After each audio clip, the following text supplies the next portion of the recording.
Atenção! Vai começar agora uma teleaula de processos de fabricação do curso profissionalizante. Este módulo tem um total de 80 aulas. Hoje você vai assistir a teleaula número 9. Bons estudos!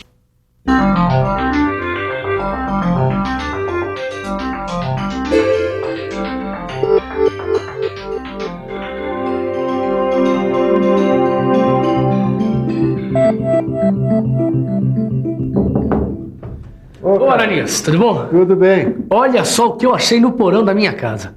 Que beleza, Caio. É linda, né? Minha mãe disse que era do meu bisavô. Sabe que uma espada dessas era feita artesanalmente? O ferreiro martelava até que a peça ficasse com a forma que ele queria. A conformação do material era feita com arte e principalmente com força. Esse processo de conformação mecânica chama-se forjamento. E este é o assunto da nossa teleaula de hoje. Na teleaula de hoje, você vai conhecer o forjamento, vai ver alguns tipos de forjamento e vai conhecer os seus defeitos mais comuns. Mas o martelo e a bigorna são coisas do passado, né? Claro, eles foram substituídos por máquinas e matrizes que permitem a produção de milhares de peças. E é isso que a gente vai começar a ver agora.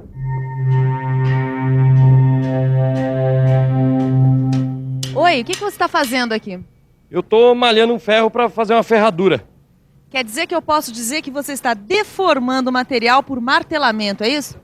Acho que pode, né? Isso quer dizer que nós estamos falando do forjamento. O forjamento é um processo de conformação mecânica que deforma o material por martelamento ou por prensagem. É usado para a fabricação de produtos acabados ou semi-acabados de alta resistência mecânica. Hoje em dia, o forjamento é feito através de equipamentos, pela aplicação individual e intermitente de pressão, quer dizer, pelo martelo de forja e pela prensagem.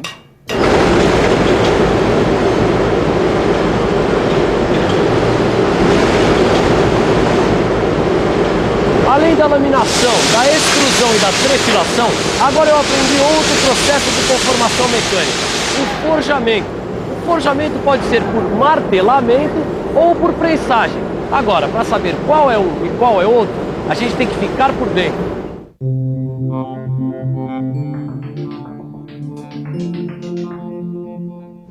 O forjamento por martelamento é feito com a aplicação de golpes rápidos e sucessivos no metal. A pressão máxima acontece quando o martelo bate no metal, decrescendo rapidamente de intensidade à medida que a energia do golpe é absorvida na deformação do material. O martelamento produz deformação principalmente nas camadas superficiais da peça. Pontas de eixos, discos de turbinas e virabrequins são alguns produtos forjados fabricados por martelamento.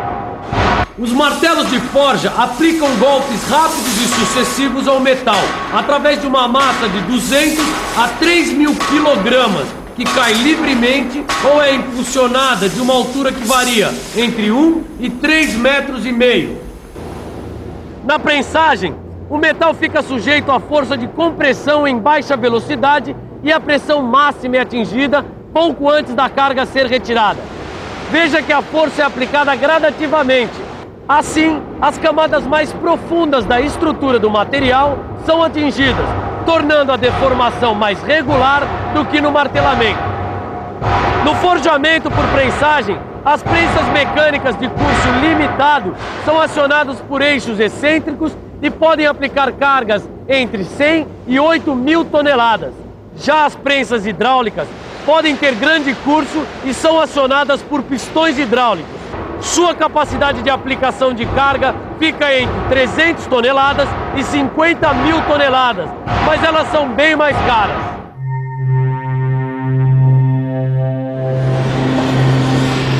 As operações de forjamento são realizadas a quente, em temperaturas superiores às de recristalização do metal. Peças como essas têm que ser aquecidas uniformemente, em temperatura adequada. Para aquecer o material a ser forjado, podemos usar vários tipos de condições. Por exemplo, fornos de câmara, fornos de atmosfera controlada ou por indução. Existem materiais não ferrosos que podem ser forjados a frio. Se essa espada fosse fabricada nos dias de hoje, com certeza seria usada uma matriz. Matriz? Eu acho que para entender o forjamento, você também tem que saber o que é uma matriz. Toda a operação de forjamento precisa de uma matriz que fornece o formato final da peça. Elas são submetidas a altas tensões de compressão, altas solicitações térmicas e choques mecânicos. Por causa dessas complicadas condições de trabalho, as matrizes são feitas de blocos de aços liga forjados e tratadas termicamente. E quando as solicitações são maiores, elas são fabricadas com metal duro. O forjamento é feito em matrizes abertas ou em matrizes fechadas. Aqui a gente vê que no forjamento em matrizes abertas ou forjamento livre, as matrizes têm formatos simples. Primeiro vem o corte do metal em barra, que a gente chama de corte do Blank. Depois de cortado, o metal é aquecido num forno. Aí então é feito o forjamento propriamente dito. No final a peça é resfriada e rebarbada. O forjamento livre é recomendado para a produção de pequeno número de peças, mas que tenham um tamanho grande, como eixos de navios, turbinas, virabrequins e anéis de grande porte. Tá bom, acho que eu entendi, Ananias. Mas dá pra ver o forjamento livre em detalhes? Claro que dá. Olha aqui, ó. Aqui nessa ilustração, a gente vê algumas etapas do estiramento de parte de uma barra. Esta é a peça inicial. E esta, a peça final. A operação é iniciada com uma matriz de pequena largura e o estiramento acontece através de golpes sucessivos e avanços da barra. A barra é girada a 90 graus e o processo repetido. Para conseguir este acabamento, as matrizes são trocadas por outras, de maior largura. Agora a gente vai conhecer o forjamento em matrizes fechadas. Você sabe o que acontece no forjamento em matrizes fechadas? Matrizes fechadas? Acho que não, viu? Vamos pensar um pouco? Vamos pensar um pouco. Deixa eu ver. No forjamento em matrizes fechadas, o metal ganha o formato da cavidade esculpida na matriz. E por isso, existe uma forte restrição ao escoamento do material para as laterais. A matriz tem duas metades. A metade de baixo fica presa à bigorna e nela é colocado o metal aquecido. A outra metade fica presa no martelo ou na parte superior da prensa que cai sobre a metade inferior e faz o material escoar e preencher a cavidade da matriz. A peça forjada acabada geralmente não é conformada num só golpe, porque tanto a extensão quanto a direção na qual o metal vai escoar são pequenas. Por isso, para a confecção de uma única peça, são necessárias várias matrizes com cavidades correspondentes aos formatos intermediários que o produto vai adquirindo durante o processo de fabricação. A matriz apresenta uma cavidade extra em sua periferia e que tem o objetivo de conter o excesso de material que garante o preenchimento dela durante o forjamento. Esse excesso se chama rebarba e tem que ser retirado da peça logo depois, por corte. Já deu para perceber que a rebarba é um dos problemas do forjamento por matriz fechada. Por isso, as matrizes apresentam calhas, que evitam que a rebarba seja muito grande. Muito obrigado, seu Capeleto. Valeu mesmo, viu? O seu Capeleto sabe tudo sobre forjamento. Ele acabou de me explicar quais são as etapas do forjamento em matriz fechada para peças mais simples. Primeiro vem o corte do Blank, que é o corte do metal no tamanho necessário. Depois, o Blank vai para o aquecimento, realizado em fornos. Aí vem o forjamento intermediário, que é realizado quando a conformação numa única etapa é difícil. Agora, a gente vê o forjamento final, feito na matriz com as dimensões finais da peça. E para terminar, vem o tratamento térmico para a remoção das tensões, homogeneização da estrutura, melhoria da usinabilidade e também das propriedades mecânicas. Ananias, estava lendo um pouco mais sobre forjamento? Tá vendo só? É assim que a gente aprende. Na teleaula de hoje, a gente está vendo algumas coisas básicas sobre o processo de forjamento. Mas se você pesquisar, você vai descobrir coisas incríveis sobre o forjamento. Desculpa, Caio. O que é que você estava falando? Não, tudo bem. Eu estava lendo um pouco mais sobre forjamento e vi essa representação de rebarba que tinha que ser retirada com uma operação de corte. Aí eu pensei, será que o forjamento é como a laminação, a trefilação e a extrusão? É que apresentam esses defeitos típicos? Boa pergunta, Caio. Vamos agora dar uma olhada rápida nos defeitos dos produtos forjados. Falta de redução, que é a penetração incompleta do metal na cavidade da ferramenta. Isso, que altera o formato da peça, é resultado de golpes rápidos e leves do martelo. Trincas superficiais são causadas por trabalho excessivo na periferia da peça, em temperatura baixa ou por alguma fragilidade a quente. Trincas nas rebarbas ocorrem por causa de impurezas no metal ou porque as rebarbas são pequenas. Elas começam nas rebarbas e podem penetrar na peça durante a operação de rebarbação.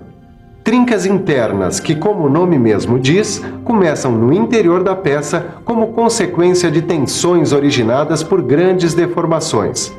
Outros defeitos, como gota fria e incrustações de óxidos, podem ocorrer nesse tipo de processo.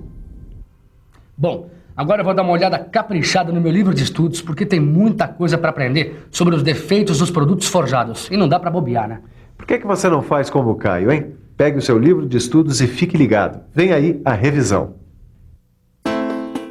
E atenção, se liga aí que é hora da revisão. Na teleaula de hoje, você conheceu mais um processo de conformação, o forjamento. Viu que o forjamento pode ser feito por martelamento e por prensagem. Aprendeu o que é uma matriz. E viu que o forjamento pode ser feito em matrizes abertas ou em matrizes fechadas. Finalmente, viu alguns defeitos que podem aparecer em produtos forjados.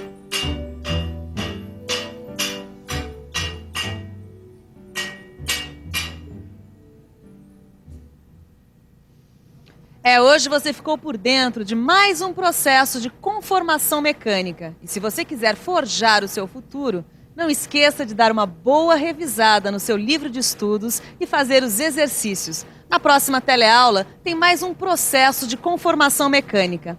Boa sorte e até lá!